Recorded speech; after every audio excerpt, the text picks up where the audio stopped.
Reg, come here and look at this. Why, it's functioning splendidly. That dog's heart hasn't missed a beat in 189 days. And just think what this will mean to humanity. If we can revive in the human anatomy hearts which have stopped functioning. And I'm certain we can. Oh, don't you think you'd better run along now? You haven't much time to dress for your brother's dinner. Aren't you coming with me? I'll be along shortly. I have a few things to attend to first. All right. Mr. Philip Bennett to see you, Dr. Clark. Oh, have him come in. Hello, Phil. Hello, Reg. Still puttering around with those artificial organs, huh? Why don't you save living ones instead of giving life to dead ones? Not half as fascinating. How are you, Philip? What brings you up here at this time? Well, I know how Dr. Clark feels about any sort of social function, so I thought I'd stop by and ensure the pleasure of his company this evening, by force if necessary. Well, that'll not be necessary. As a matter of fact, I was just about to leave with Reg. I wish I weren't so squeamish. I could be working here right now with the great Dr. Clark. What's wrong with being third vice president of Dad's bank? Oh, just a sinecure, that's all. I'd give anything to be doing the kind of work you're doing, experimenting with the unknown. Well, perhaps you should have finished your medical course. Who, him? You should have seen him the first time he walked into a dissecting room. He knocked 6 students over in his haste to get out. Can't stand the sight of blood. Does something to me inside. Just a softie. A rather commendable trait. Shall we go? All right. I'll drop you off at the apartment, give you a chance to change into your dinner clothes. Oh, I knew there was a catch to it.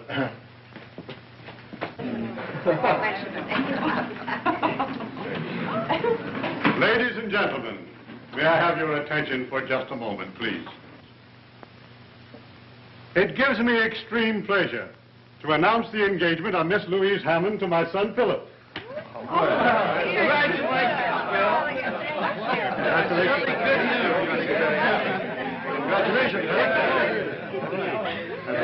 You're a lucky fellow, Philip. If Louise hadn't fallen for you, I might have stood a chance. Reggie's in love with you, you know. Fine situation, isn't it? My brother in love with my future wife. At least it'll ensure harmony in the family. Oh, that's a consoling thought. Oh, I'm sure you'll survive the blow without any severe damage. I'm wounded for life. I've already resigned myself to the life of a bachelor. They make a charming couple, don't you think, Professor Toller? Perfectly suited for one another. Right. Besides that, they're very much in love. I think that's rather important, too. But then, anyone could see that at a glance, especially a great psychoanalyst of your reputation. Well, I didn't think it necessary to mention the obvious. Forgive me, but I keep forgetting that you deal mainly in repressions. Have you encountered any new ones lately? You'd be amazed at the number of persons who suffer from repressions without even being aware of them. You know, they're prone to blame their misfortunes and unhappiness on, anything from indigestion to the neighbor's piano playing, without realizing that's something that they innocently carry up here. And how do you manage to drag it out of them, Professor? Merely by permitting them to talk about themselves. Strictly between ourselves. Don't you think that a bicarbonate would be a quicker and much more effective cure? My dear doctor, you constantly belittle my profession without making any effort to understand what it's all about. I venture to say that even you could stand the services of a good psychoanalyst. I? Well, I have no repressions. Oh, but you do have delusions. Delusions?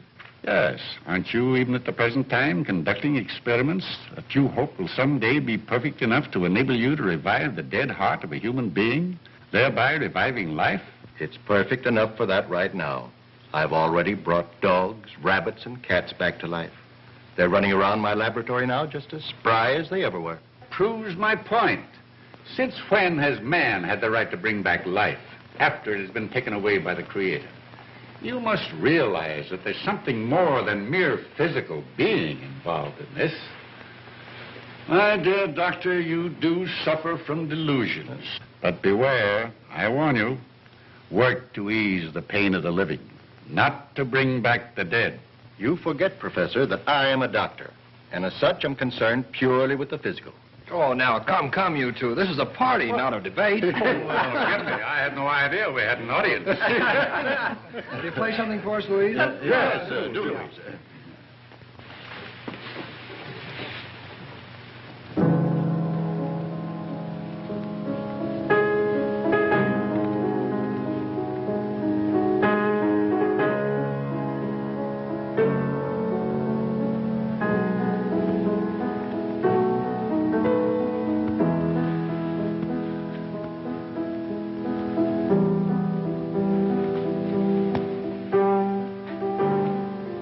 Dies at midnight.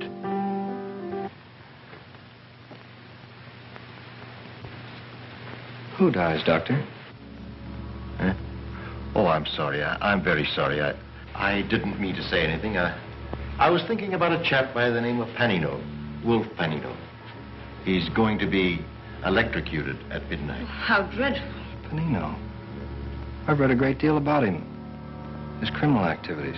He's an interesting case, isn't he, Doctor? A congenital killer. A man whose hands have accounted for a dozen known deaths, and heaven only knows how many more. Do you happen to know what drove him to a life of crime? Apparently some insane pathological urge to kill. He was born and raised in the slums. Even the members of his own gang lived in deadly fear of him, not knowing when he was going to turn on one of them. And he is to be executed tonight? At midnight. How do you know so much about him? I called on him secretly in his death cell 2 days ago. Well, I didn't know that. I didn't want anybody to know anything about it until I was ready. I wanted him to donate his body to medical science, to learn that if, after he had been pronounced dead, I could bring him back to life. He called me a screwball. But even if you'd been successful and had he been willing, he'd have only returned to his former mode of living and would have had to been executed again. True, but it would prove that we can bring back the lives of men definitely worth living because they have something worthwhile to offer humanity. Yet there is no proof that any man, once brought back from the dead, would return to his old mode of living. I'm beginning to believe the professor subscribes to the theory of transmigration of the soul. Transmigration is something that is beyond our knowledge in our present form. I do, however, believe in the immortality of the soul. No. Professor, would you have me worry about the soul as well as the body? I must say, this is a cheerful discussion for our engagement party. Let's drop it and have some fun.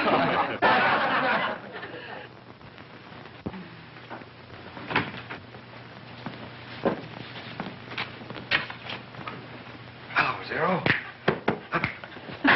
Boy, thought you'd be asleep by now. I can see where you're going to spoil him terribly. Oh, don't worry about that. We're great pals. We understand each other thoroughly, don't we, huh? I guess it's time your Aunt Margaret took herself off to bed. Now, don't stay up too late, you two. No, I've got to leave right away. I've got an early appointment in the morning. Good night, darling. Good night, Aunt Margaret. Good night. Good night. Goodbye, Zero. Happy? Mm-hmm. Gee, I hate to leave. I never seem to get enough of you. I'll remind you of that after we're married. This is one love that marriage won't cure.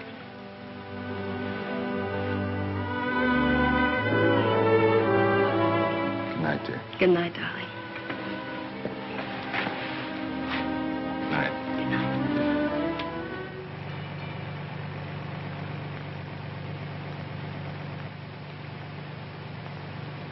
A special news bulletin from the state capitol.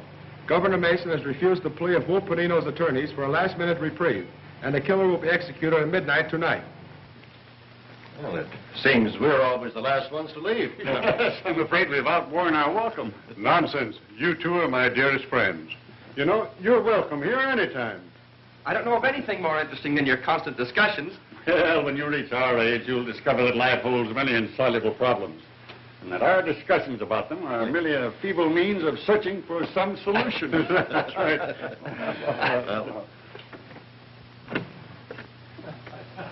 Good night. Very good night.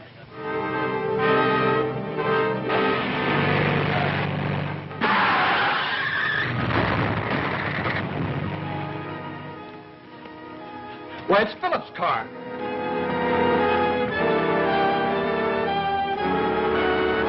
Reg, get your medical kit.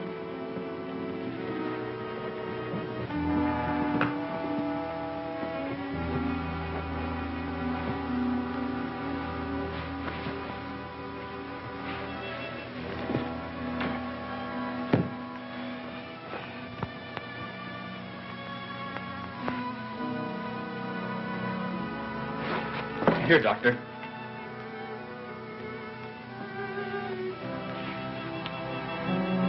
That will not be of any use now. Shock killed him instantly. What? It can't be. It's impossible.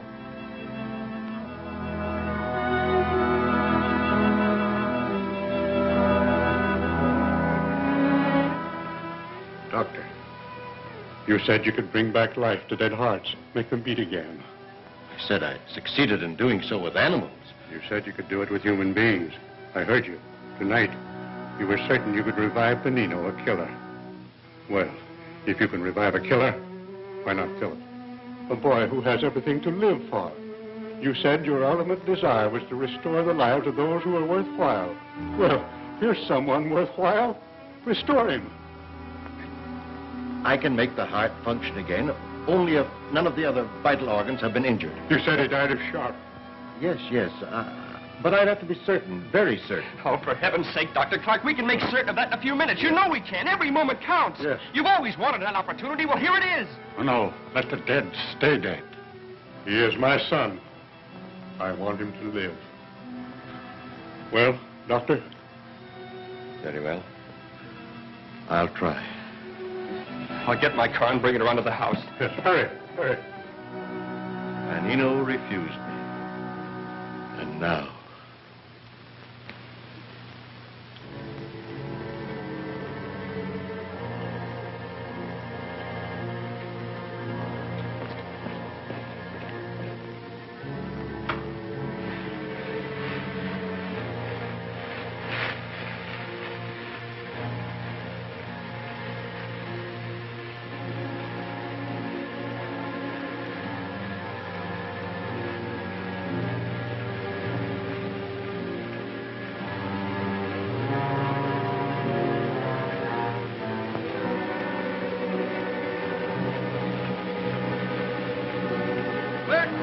Read all about it. Manino going to chair at midnight. Killer to burn. Get your paper. Wexter, read all about it. Manino going to chair at midnight. Killer to burn.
He lives.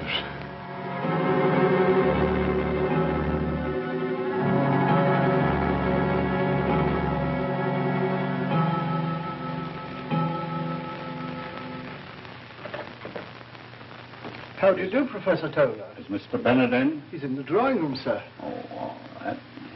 Thank you, sir. Well, how are you, Hobart? Hello, Red. Hello, Professor. Sit down. How is he today? No change at all. You know, it's been 5 days since this happened. And, I can't understand it. Louise is with him now. Dr. Clark took her into him. Did he recognize Louise? Did she arouse any memories? He acted the same with her as he did with us. It's as if he'd never seen her before. She had to be introduced. He remembered nothing? We had to tell him she was his fiancée. Does she know the reason? Not even she must know. No one must know the truth. Remember that. We're telling everyone he's suffering from amnesia caused by the accident. Yes, it's better that way. If the truth were to become known, the world would look upon him as a ghostly freak. Dr. Clark has agreed to say nothing of this. In fact, he prefers it that way. He wants to study the results of his experiment even before announcing it to the medical world. Well? Hello, Doctor. Hello, Professor. How is he? Physically, he's all that could be desired. He's as well now as he ever was in his previous existence. But mentally... No improvement at all? None. His mind seems to be engulfed in a mist which is impenetrable. Well, perhaps it's only a question of time until something occurs that will recall him to himself. Perhaps. But in the meantime, it's frightening. Why don't you speak with him? Maybe if you were to probe at his subconscious memory, you could get him to... I'd be delighted if there's no objection. Oh, none at all. We must try every means. But remember, he won't recognize you. Oh, I understand that, Doctor. It was the first time we'd met.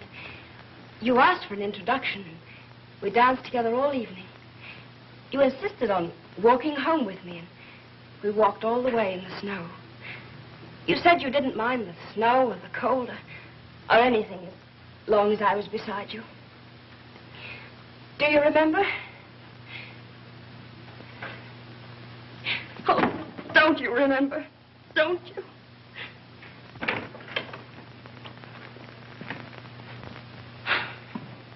He's been standing like that ever since you left.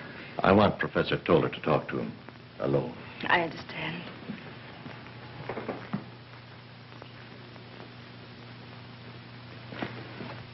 Philip. Philip. Hello. This is Professor Toller. He's a friend of yours. Hello, Philip. I'll leave you two alone. Won't you sit down, Philip? I'd rather stand. In order that you may feel perfectly at ease, I want to assure you that outside of Dr. Clark, I've been closer to your family than anyone else.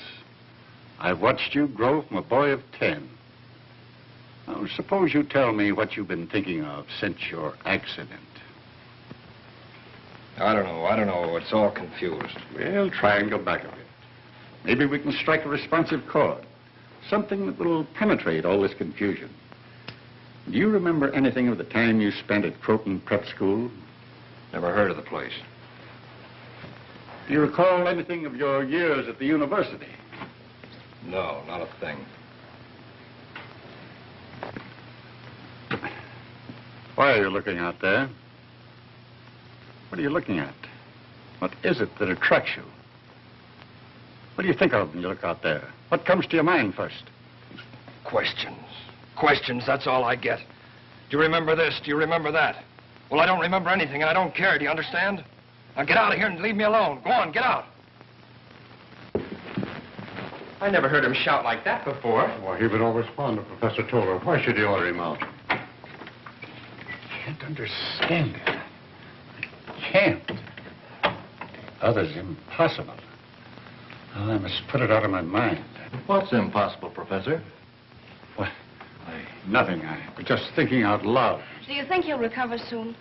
People do get over amnesia, don't they? Amnesia? Oh, yes, it is amnesia in a way. But don't worry, my dear. It's only a question of time.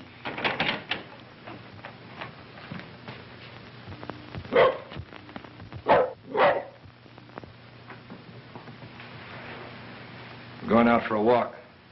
Tired being cooped up in there. Well, I think it'll do you good. I'll go with you. I'll go alone if you don't mind. Oh, of course. But you can't. You know, not after your memory and all that. Well, someone must go with you. No one must go with me, I insist on it. But Phil, for heaven's sake, leave me alone. If I want to go out by myself, I'll do so. What?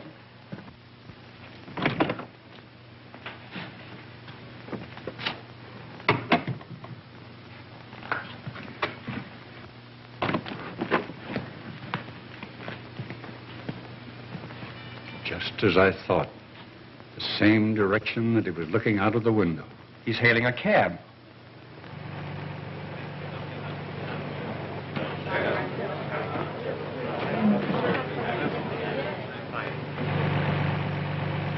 Keep on driving till I tell you to stop.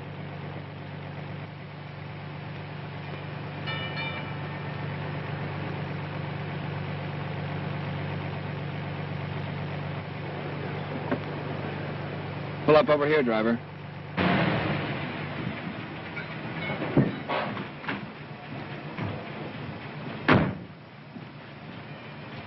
All right.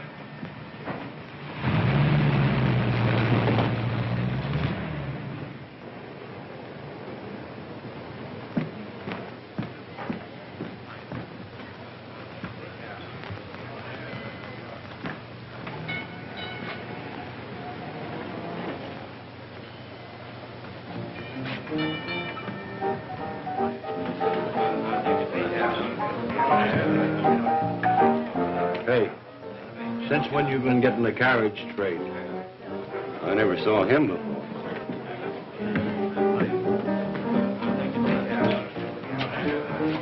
Do you want anything? Yeah, bourbon.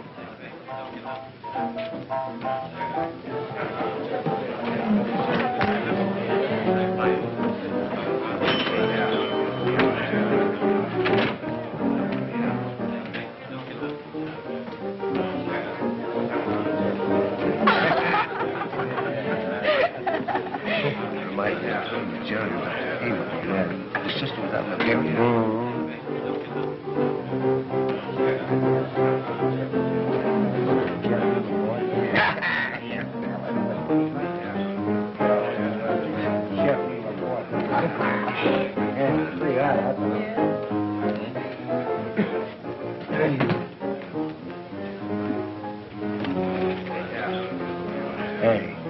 What's the big idea? Scram out of here. We're old friends. We'd like to be left alone. All right, boys.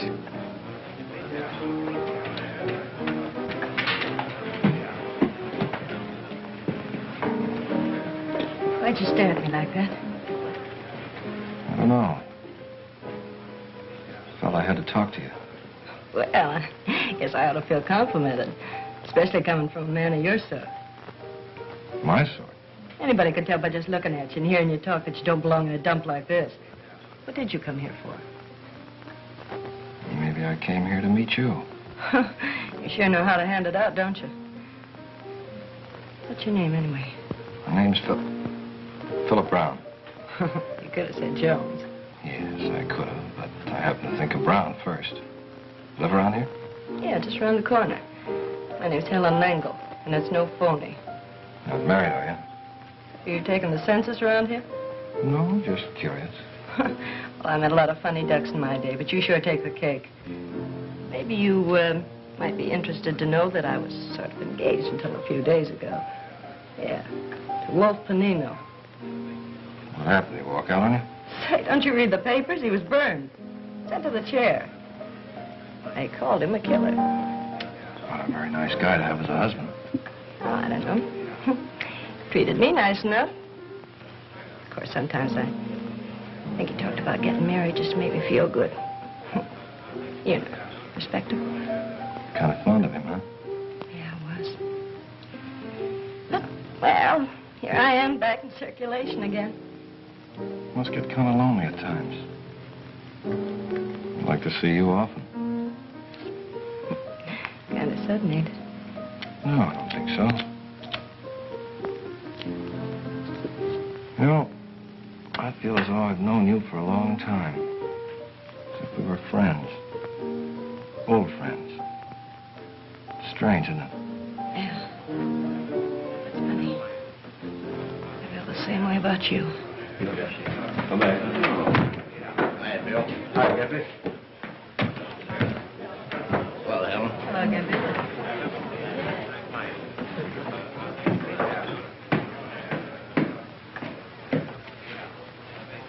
Where are you going? Up there? I wouldn't if I were you. Why not? That's where the Panino gang hangs out. Mitch Larson's running them now, and he don't like strangers to bust in on him. I don't think I'll have any trouble. You wait here till I get back. We're going out.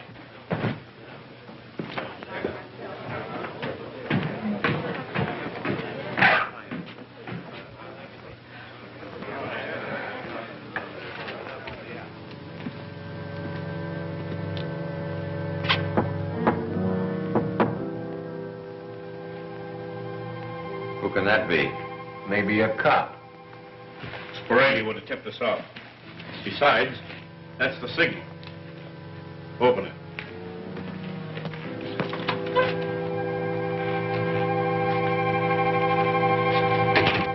How'd you know the signal? Signal? Yeah. You knocked too long and too short. Did I? I wasn't aware of it. I just knocked. What do you want? I thought you might need some help. I came to join up with you. Come to join up with us, huh? Just like that. What do you think this is, Boys Town?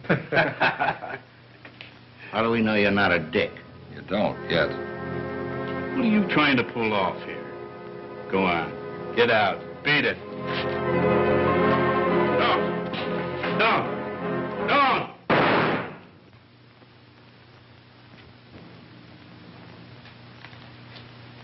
I don't like to be pushed around. And another thing. I don't take orders, I give them. Any objections? You'll be making a mistake if you have. He wasn't the kind of man to lead you. I am. Together we can go places. Say, I'm Gimpy. You weren't getting anywhere with Mitch anyways. What do you say, boys? Mitch wasn't for us. That's Jess. That guy's Tim. Hi. That's Eric and Hugo. They're brothers. Hi. I'm Philip Brown. Well, what do you got lined up? Well, there was a diamond grab we had planned, and the whole point about it is timing.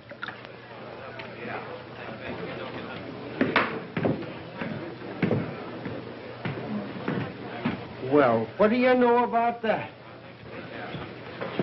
I thought Mitch would kill you. I was just waiting here to find out one way or the other. It's the other. There's no more Mitch. Are you kidding? I'm heading them now, just like your old friend Panino. You're what? Mm-hmm. Say, just who are you, anyway? I told you. Yeah, I know, Philip Brown. Well, whoever you are, Mr. Brown, you sure got what it takes. I got what it takes where you're concerned. Suppose you find out for yourself. I will. Come on, let's get out of here.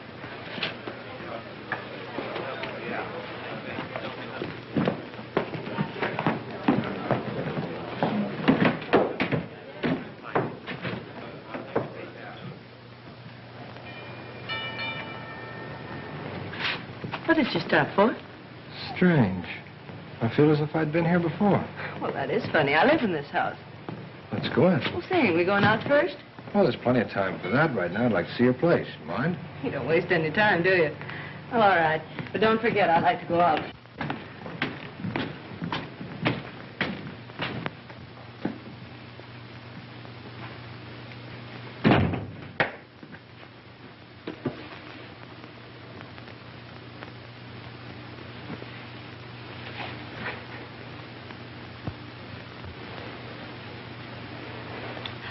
Phew, just like Panino.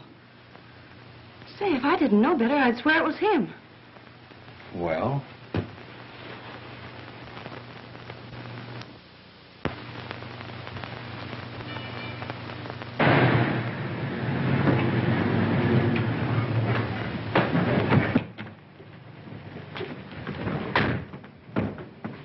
Sit there and keep it running.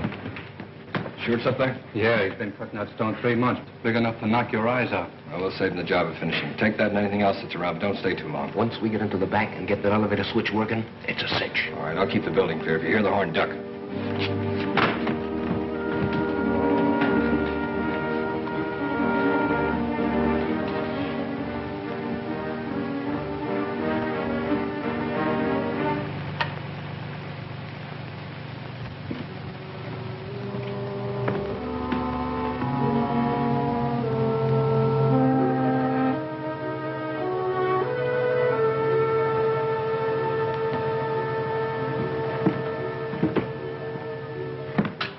Match, officer? Sure.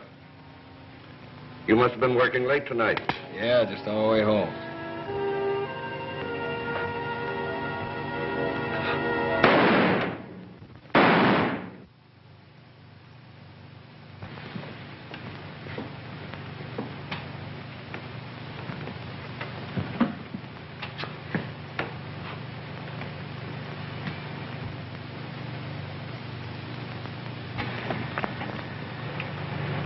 Big haul, eh? Yeah, bigger than you think. Split up my share, boys. Where do you live? I didn't mean to nose into your business. I just thought I'd drop you off. Drop me at the next corner. You mind if I say something? No, go ahead. It's bad business shooting a cop, especially when you don't have to. He didn't know there was anything wrong. He'd have passed by in a minute. I imagine he would have. Makes me feel good inside. That's funny.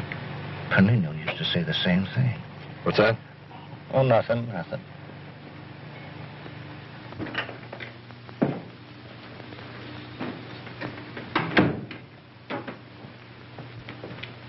Philip!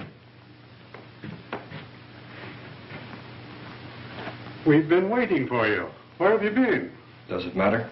Why, of course it matters, son. You know, you shouldn't be out so late. Alone? Not since your accident. Oh, Phil, can't you see we're concerned about you? Why, we were almost going to send the police out to look for you. Where did you go? I wish you two would mind your own business. I'm fed up with having everybody cluck over me like a bunch of old hens. If I want to go out and stay out, I'll do so.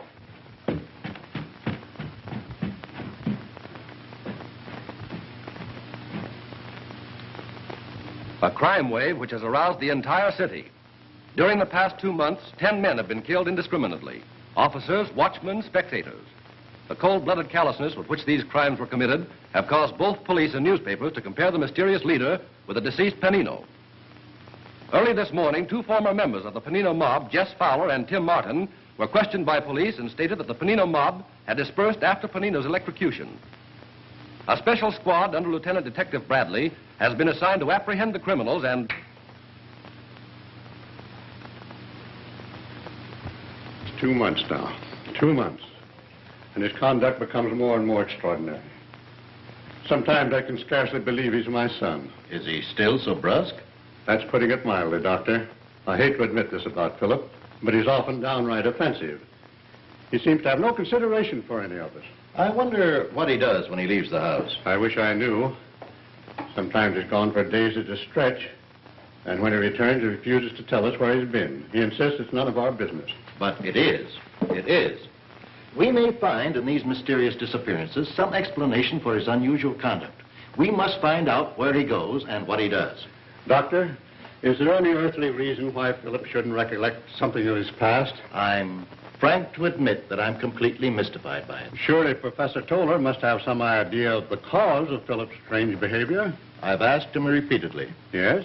Well, it may be only my imagination, but it seems to me that every time I question him, he seems to be ill at ease and refuses to give me his opinion. Why?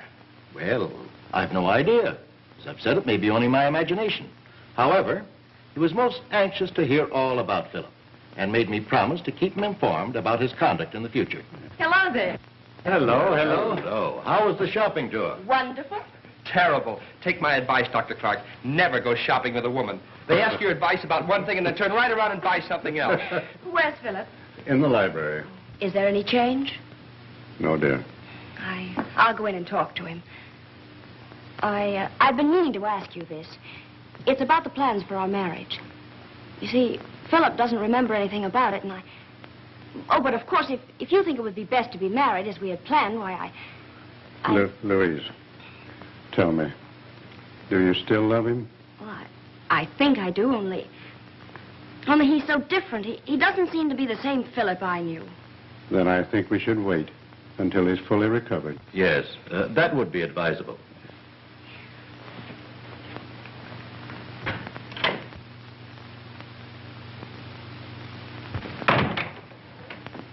I thought I'd come in and keep you company.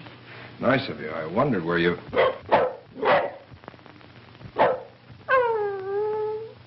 Get him out. Get him out of here before I...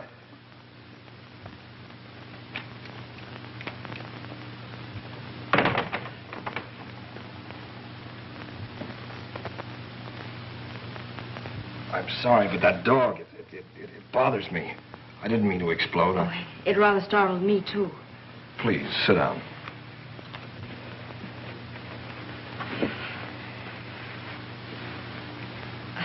Reg and I have been shopping almost all morning.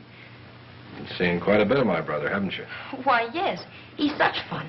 We met quite a few of your friends. They all asked about you and wanted to know when they could come and see you, but Reg thought it better to wait until you had fully recovered, and I... What's the matter, Philip? Why do you stare at me like that?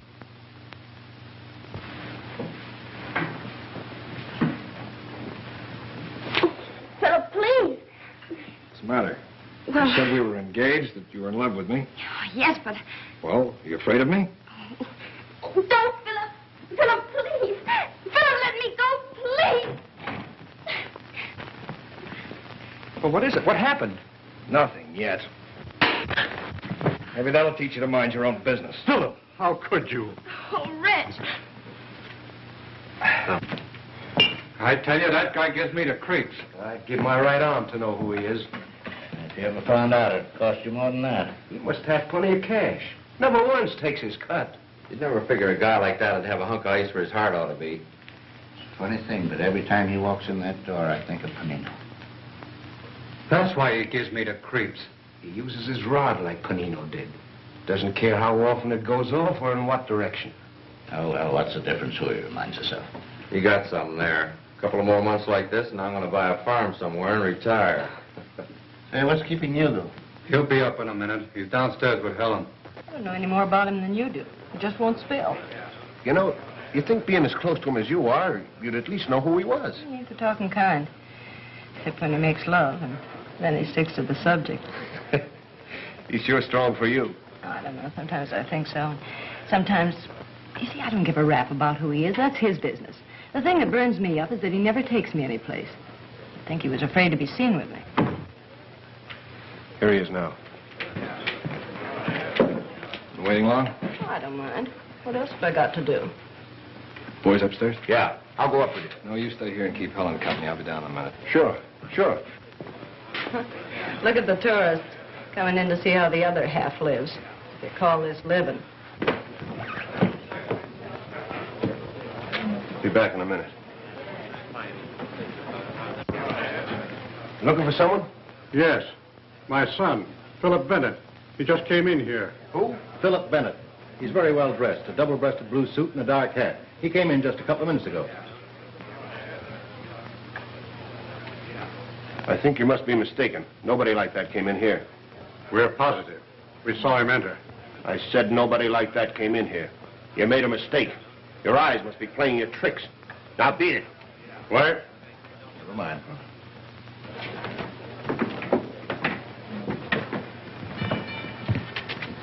He'll have to come out sometime. Let's wait in that doorway.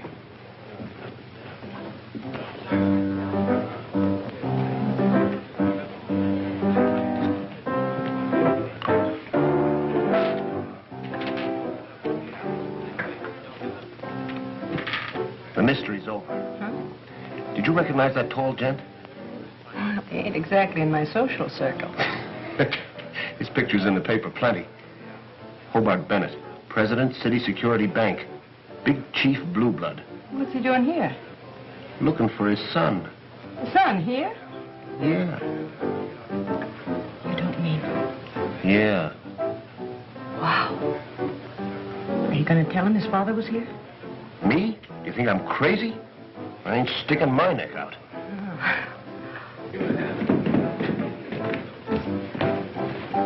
All right, let's go. See you later, Hugo. Yeah.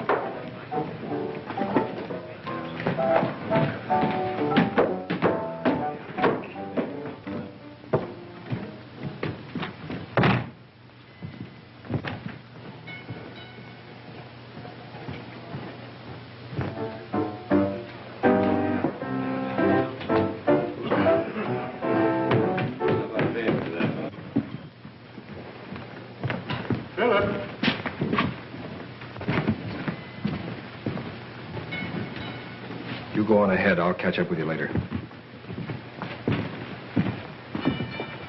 What were you doing in a place of that sort? Who told you to follow me? You haven't been yourself the past weeks. Something is responsible, and we determined to find out. What brings you down here in a section like this? Yes, what possible reason could you have for coming here? I like it. Do you understand? I like it, and I don't want you ever to follow me down here. Is that clear? Why, Philip, what is this? What is it? If you're in trouble, all you have to do is confide in us. Of course, I realize you're not yourself yet, but your conduct is reprehensible. Striking your brother and running away from us repeatedly as though you couldn't bear our presence? What's at the bottom of all this, son? I don't know. I don't know. I can't explain it. Is it that girl? No, it isn't her. It isn't anyone. It's just that I feel that I must do it. I feel it. What's the difference? Why? I like it, that's all. I like it. And if you ever come down here again, I won't be responsible for what happens to you. You make me feel cheap. Always leaving me here and never taking me out. I told you I had something important to attend to. Oh, sure. It's always important. But you can't kid me any longer. You're ashamed of me. You're afraid some of your high and mighty friends might see us together. I don't know what you're talking about. Oh, don't act so innocent, Mr. Philip Bennett.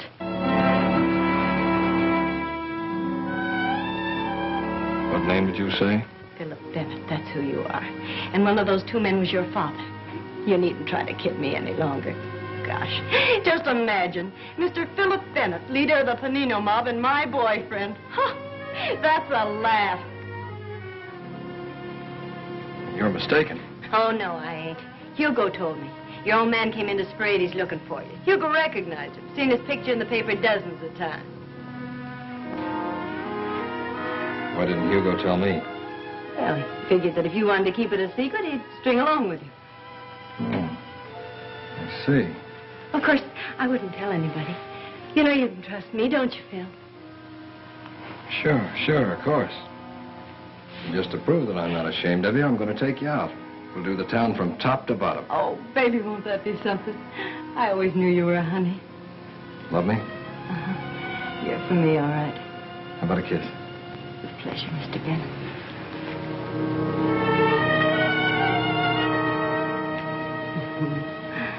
I really go for you, Phil. I really do. More than I ever went for anybody before. Phil, how's it tight?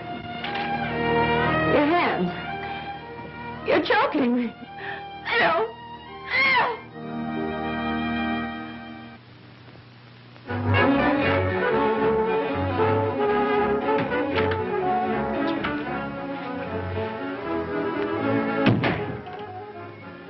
Hello, boss.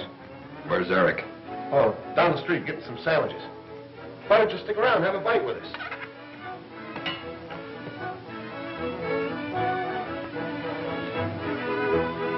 Anything on your mind?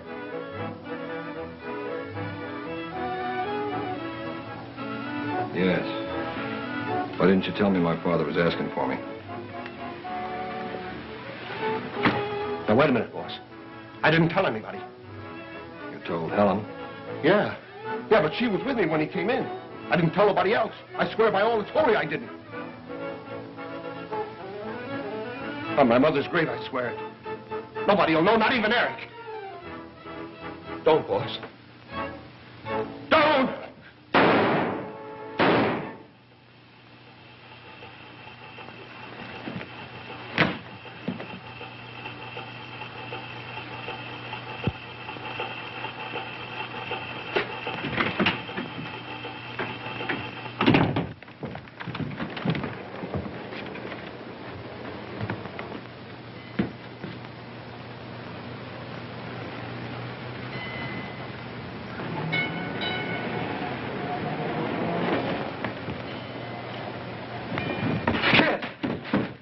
Are you all right? Hugo!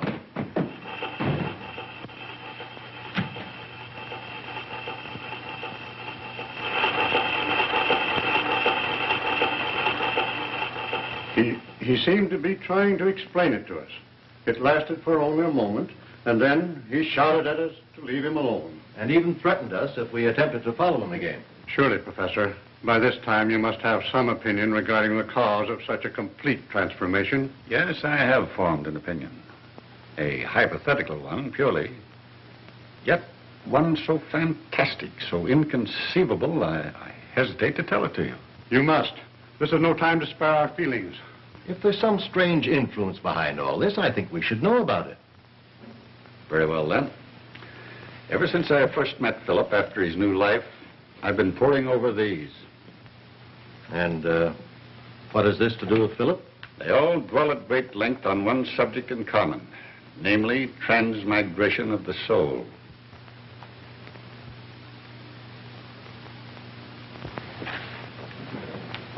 That's impossible.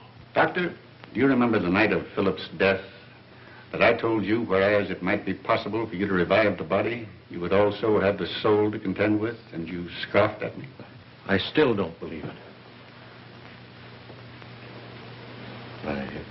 This is incredible. How else do you explain the sudden change in Philip after he was given new life?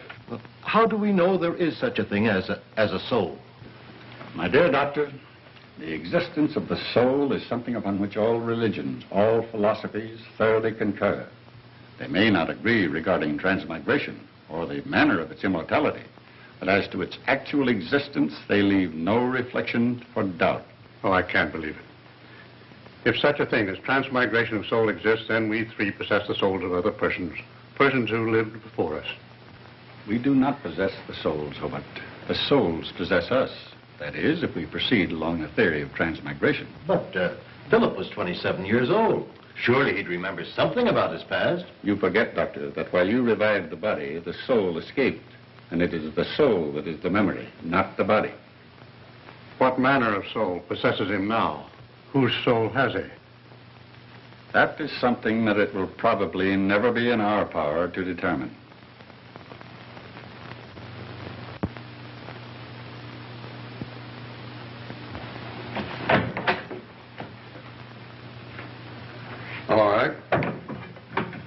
Never thought you'd be calling to see me of your own accord.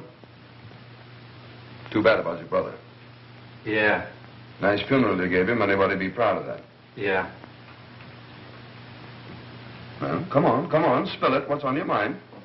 I want you to get the guy that killed Hugo. Now, don't tell me you want us to find out who he is. No, I know who he is. That's why I'm here. Are you getting soft? I thought you boys always took care of those little matters between yourselves. We usually do. But this is different. I got my reasons. You remember that Helen Langle was killed on the same day as my brother? Well, the same guy did it. You interested? Go on. Maybe you'd be more interested if you knew it's the same guy you've been hunting for weeks. The one that's behind all these robberies and killings. Sit down. What's this fellow's name? Don't laugh when I tell you. I don't see anything funny about this. Well? Philip Bennett. Never heard of it. The society boy. His father's Hobart Bennett, the banker. That Philip Bennett? Oh, you're crazy.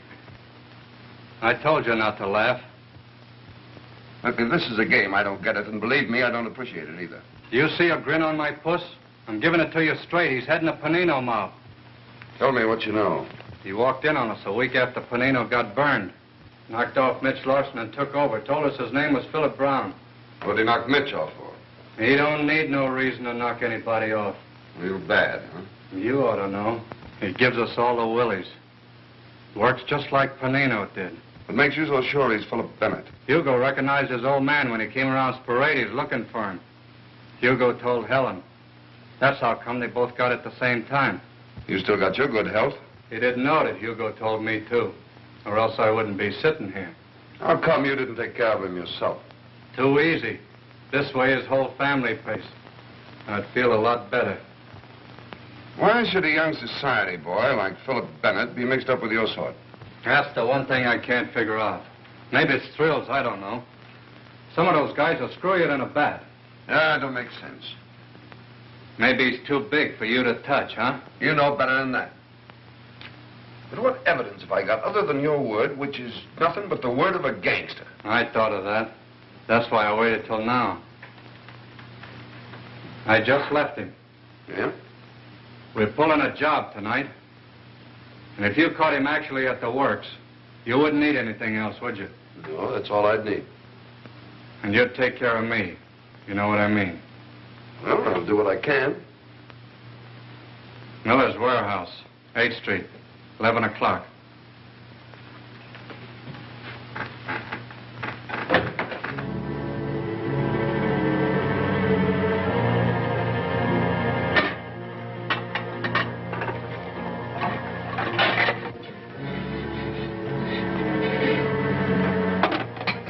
Poor sap that owns this joint's in for a surprise when he opens up.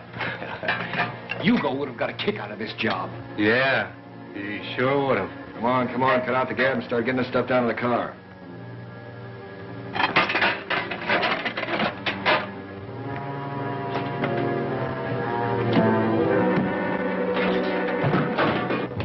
Cops are coming up.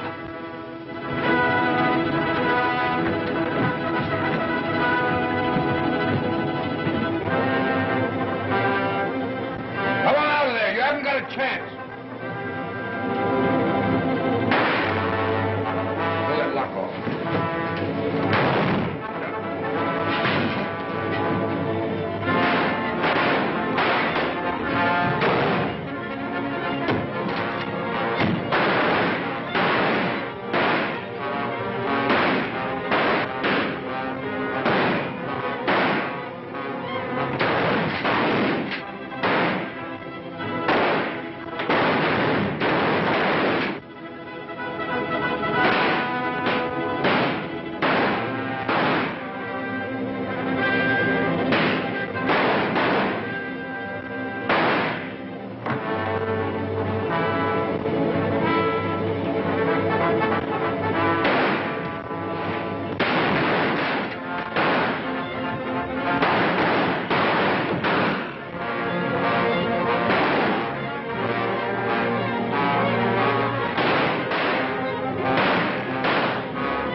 He promised to be here quite early.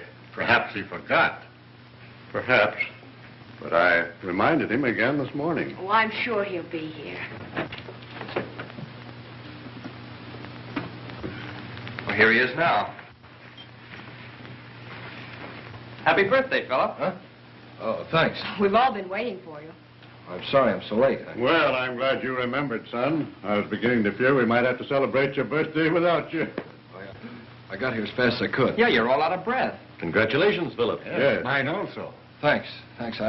I'll be down in a minute. I want to clean up a bit. Go right ahead, but don't be too long. I've had my eye on that cake all night. He did remember. Well, I'm glad he got here.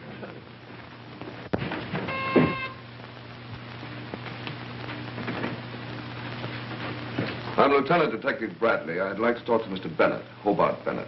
Will you wait here, sir?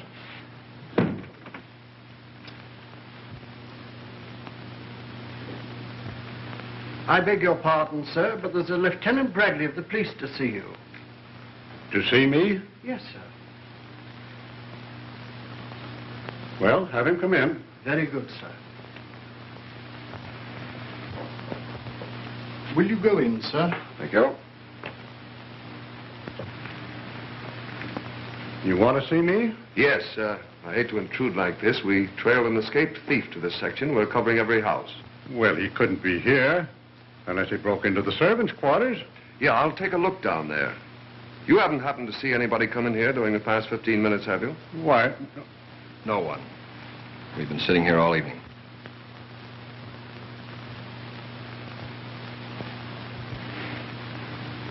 Oh, my eldest son. Philip, this is Lieutenant Bradley of the police. How are you, Lieutenant? You've been here all evening, have you? Yes, we're celebrating my birthday, as you can see. Say, that cake really looks like something. Isn't it about time you were cutting it up? Well, we're sort of waiting for midnight. See, everything of importance sort of takes place at midnight. New days, New Year's, births, deaths. Why is that, Lieutenant? I don't know. Strikes me one time is about as good as another for births and deaths. I think the mystery story writers have over-publicized it. However, there's something intriguing about the term midnight. Well, just to show you we don't hold on to superstition, we'll cut it up right now. You'll stay and have some, of course. I don't know if I can. Well, maybe just a minute. Good.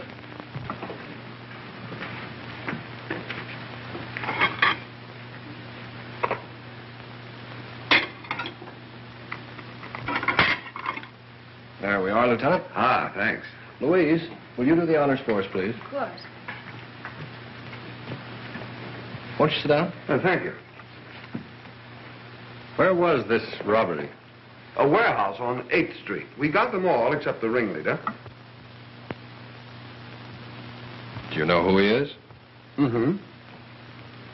One of the gang tipped me off beforehand. Strange. He was shot, too. We couldn't tell them apart in the dark. Do you expect to get this ringleader? Oh, sure. Say, I wish my wife could make a cake like this. Yeah, we'll get him all right. No rush. What sort of fellow is he? Desperate. Very desperate. A killer.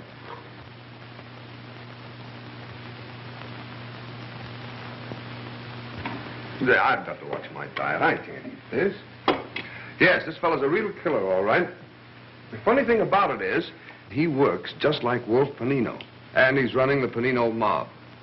Odd, isn't it? Did you say Panino? Yes, you remember him, don't you? He went to the chair about 2 months ago. Doctor, that same night. What's the matter? Something wrong?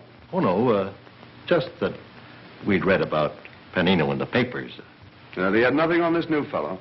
Oh, now that I think of it, he has the same first name that you have, Philip. Philip Brown. Probably not his right name. Probably a phony. Maybe you remember reading about that boy and girl that were killed down the east side last week. They found out his real name, so he killed them. Some relative innocently went down to the place, and that's what gave it away. Where was this place? Oh, you never heard of it. It's down in the slum section. A place called Sporades. Sporades.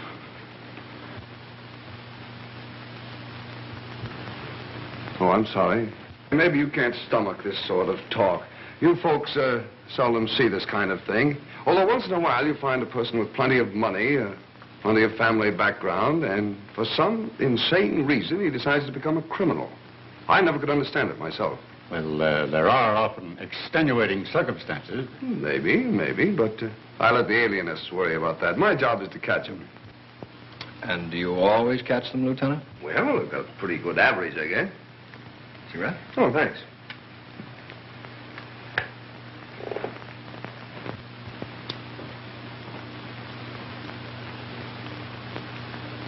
You, something stuck on your shoe. Oh, so there is. If I'd known that, I'd have changed them. Must be some mud. It looks like tar.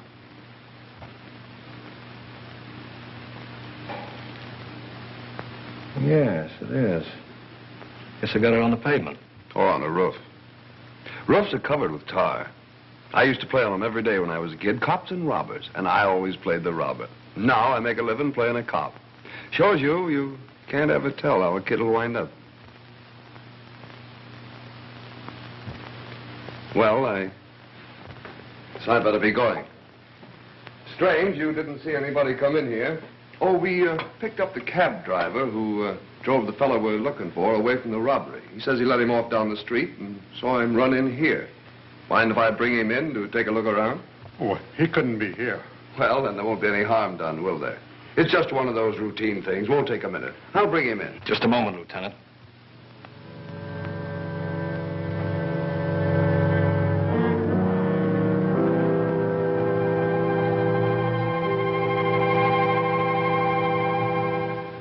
In case you didn't know it, the house is surrounded by police.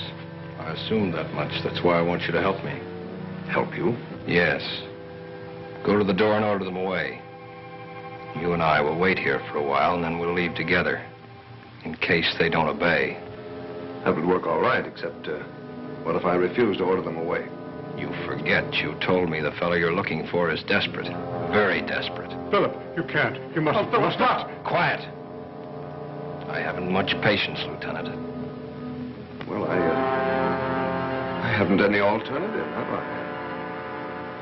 Yet I could just sit here and think it over for a moment, couldn't I? Yes, you could. But after a while, the police would become concerned about you and break in.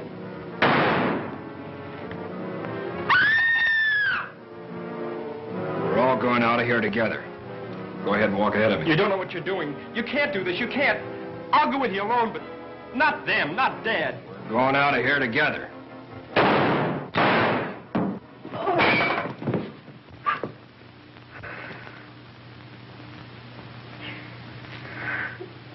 I had to do it, even though he was your son. He wasn't my son. My son died 2 months ago.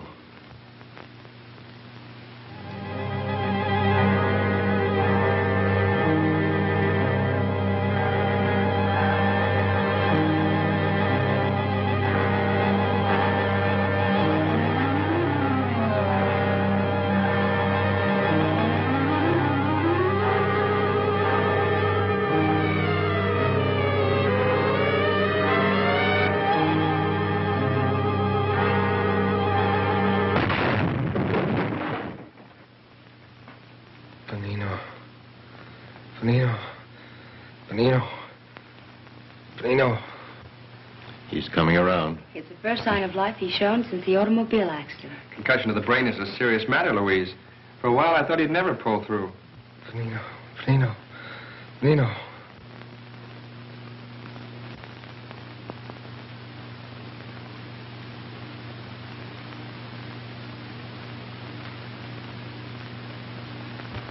Thank heaven he's coming out of his coma at last. Now, don't try to move. Where? What? You've been in a coma for 4 days, ever since your accident. Darling, I'm so glad you're better. So glad. You'll never know how glad I am. A nightmare. A horrible nightmare. What is it, darling? Nothing at all.